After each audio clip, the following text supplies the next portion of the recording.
without further ado, I'll hand it over to Lucy. Tēnā koe, Lucy.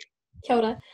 Tuia ki te rangi, tuia ki te whenua, tuia ki te ngākau o ngā tangata. Ko te mea nui, ko te aroha, te hei mauri ora. Ngā mihi nui kia rangi nui, ki te whaia a papatuanaku. E takoto mai rā ki waho tēnā kōrua. E whari e tū nei, e whakamaru ana ia tātou tēnā koe. E ngā reo, e ngā iwi, e ngā hau e whā. Ngā mihi kia koutou tēnā koutou katoa. Ko aio, ko ngā kāhatu whakarekare kā o tamatea pōkai whenua te maunga. Ko moana nuia kiwa te moana. Ko opa waho te awa. Ko ruahine te waka. Ko Sutherland te iwi. Ko Grey te hapu. Ko te iringa o Kakura te marae. No Ōtautahi aho. Ko Anne toko whaia. Ko Stuart toko matua. Ko Hannah toko tuakana. Ko Lucy toko ingoa. No reira, tēnā koutou, tēnā koutou, tēnā koutou katoa. When I was 10 years old, I woke up. I learned about climate change and was stunned. How was it that for over 50 years, people had known that climate breakdown poses a threat to everything on Earth and had done so little? How was it that the climate crisis was not front page news and informing every choice and decision we make every day? When I was confronted by the urgency and scale of the crisis, I did the obvious thing to me. I took action. This started with me making day-to-day changes in my life, changes that as an individual I had the power to make. However, I soon realized that this issue was far too big for us to be facing alone.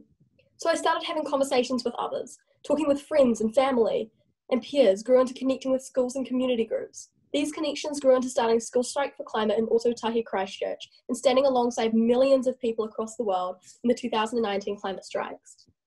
This was all about young people standing up across the globe, rising up and saying enough is enough. In Aotearoa, our voices have made a difference.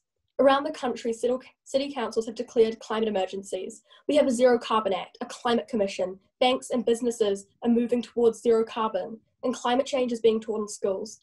We are moving forward. However, the work has only just begun and time is not on our side. As you probably already know, our futures are hanging in the balance. Climate change is affecting us with higher temperatures, sea level rise, ocean acidification, melting glaciers, and the extinction of plants and animals. But these facts don't really paint the social toll. Climate refugees as close as our Pacific neighbours are losing their homes. The widening gap between those with enough and those without. The threat of conflict over resource scarcity, and growing anxiety and mental health statistics, just to name a few. As temperatures rise, no one will be left unaffected and no one should be left behind. So we can't have a conversation about climate change without talking about climate justice and recognising that those who are least responsible will suffer the most. This means it's crucial to work together and use this crisis as a vehicle for positive change to create a more just world. The UN Sustainability Goals are a pathway for change. These goals, which focus on poverty, gender inequality, education, sustainable economic growth, and environmental protection, provide us with the blueprint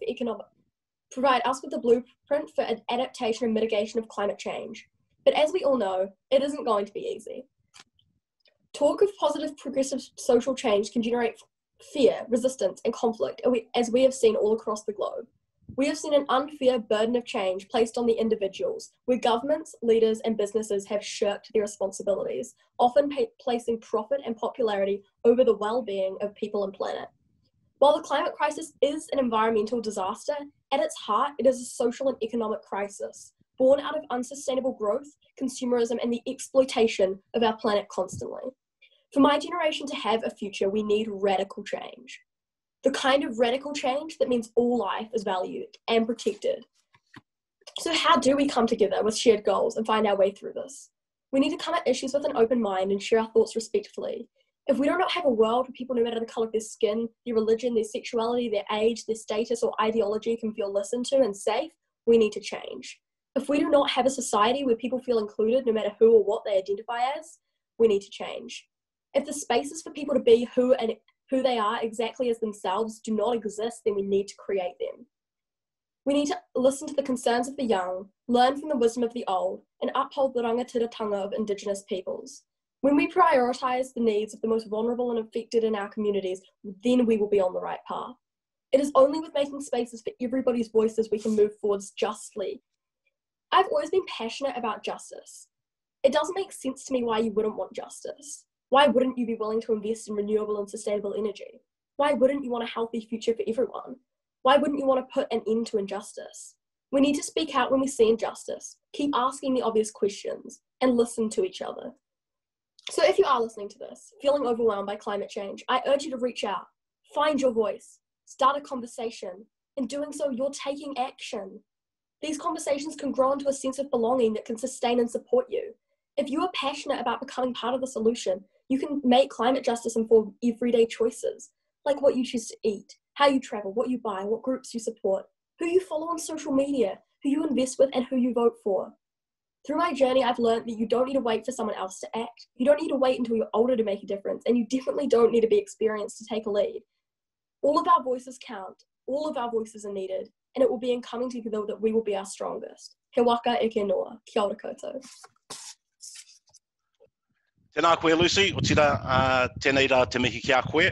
That idea of finding your voice and that being a vehicle to enable action, I think is it's just fantastic and very powerful and moving for somebody of your age. I think it shows everybody the power of the future generations in terms of, you know, these are our up and coming leaders. Koine ngā rangatira mo a popo.